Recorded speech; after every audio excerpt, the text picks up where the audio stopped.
When people talk about medieval food, they tend to fixate on feasts, roasted meats, trenchers piled high, ale flowing without limit. That image has little to do with how most people actually survived. For the vast majority of medieval Europeans, food was not about pleasure, variety, or even nutrition in the modern sense. It was about staying alive through winters that could last half the year, harvests that failed without warning, and labor that consumed calories faster than they could be replaced. What often gets overlooked is how deliberate peasant food culture actually was. These meals were not random scraps or signs of ignorance. They were systems of survival, shaped by scarcity, tradition, and a deep understanding of land, season, and risk. If you want to understand medieval endurance, you start not with castles or battles, but with what people ate when they had almost nothing. The first thing to understand is that bread was less a food than a survival technology. For medieval peasants, bread was the foundation of daily life, but not the white loaves associated with later periods. Most bread was made from rye, barley, oats, or mixed grains known as maslin. Wheat was expensive and often reserved for rents or sale.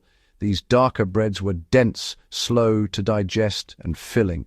Their value was not taste, but efficiency. A loaf could fuel a full day of fieldwork and keep hunger at bay well into the evening.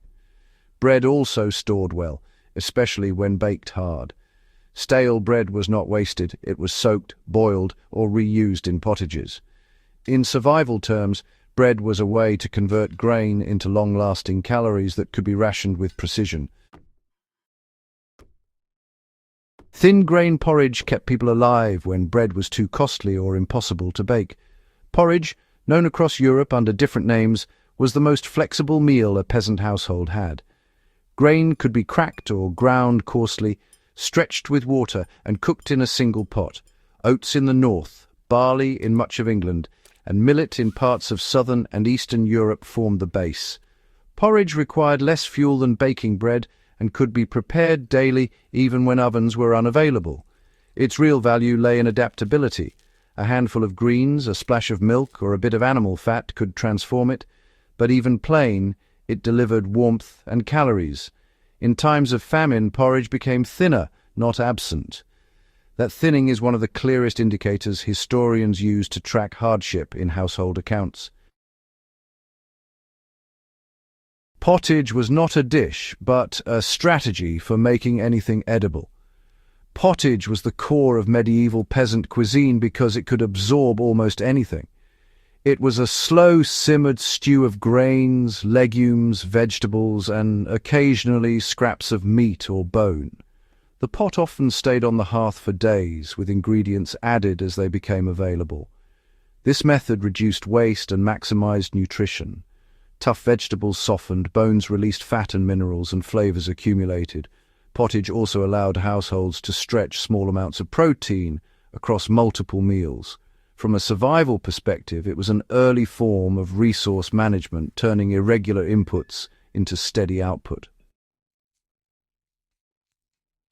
Beans and peas mattered more than meat ever did. Legumes were critical to peasant survival.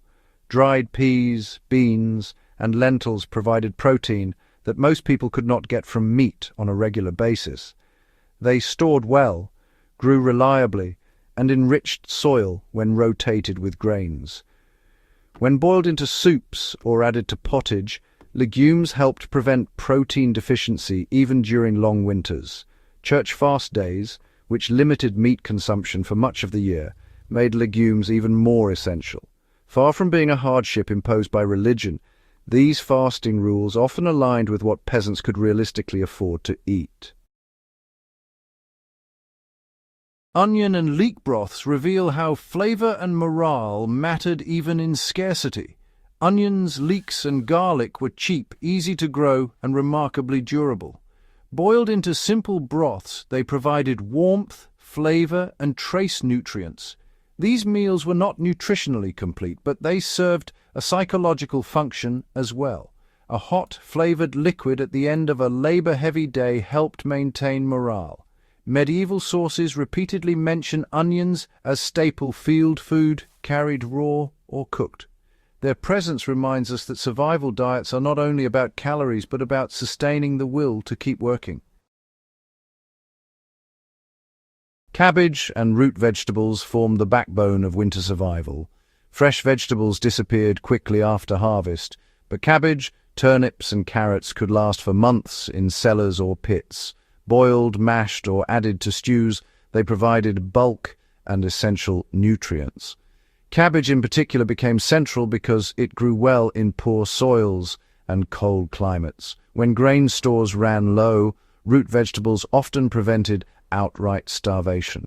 Their role is frequently underestimated because they lack prestige in historical narratives, but they were among the most reliable safeguards against hunger. Cheese offered concentrated nutrition when milk could not be stored. Fresh milk spoiled quickly, especially without refrigeration. Turning milk into cheese was honestly a way to preserve fat and protein in a compact form. Peasant cheeses were simple, often hard, and aged for storage rather than flavor.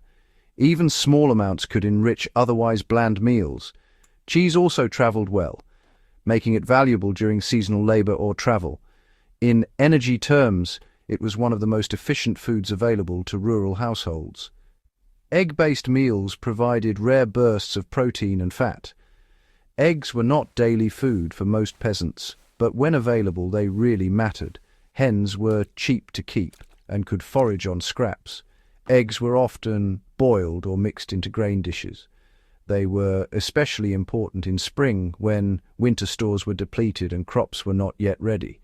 This seasonal timing made eggs a bridge food, helping households survive the hunger gap before the next harvest.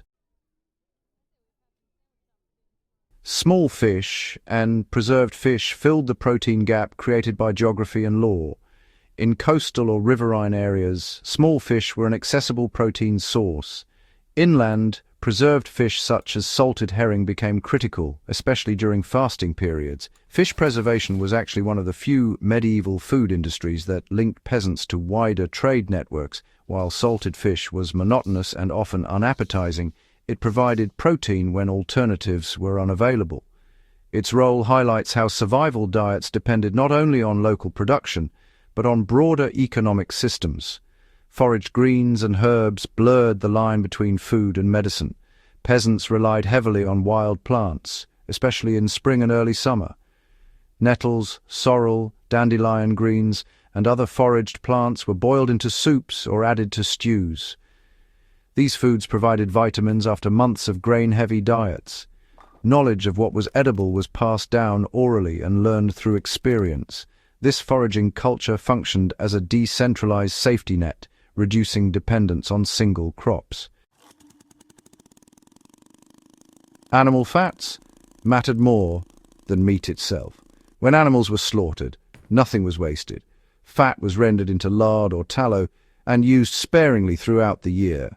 Honestly, adding a small amount of fat to porridge or vegetables dramatically increased caloric value. In cold climates, fat consumption was essential for maintaining body heat and energy. The absence of fat, more than the absence of meat, often marked periods of extreme hardship. Ale and weak beer were safer than water and part of daily nutrition. Peasant ale was low in alcohol and high in calories.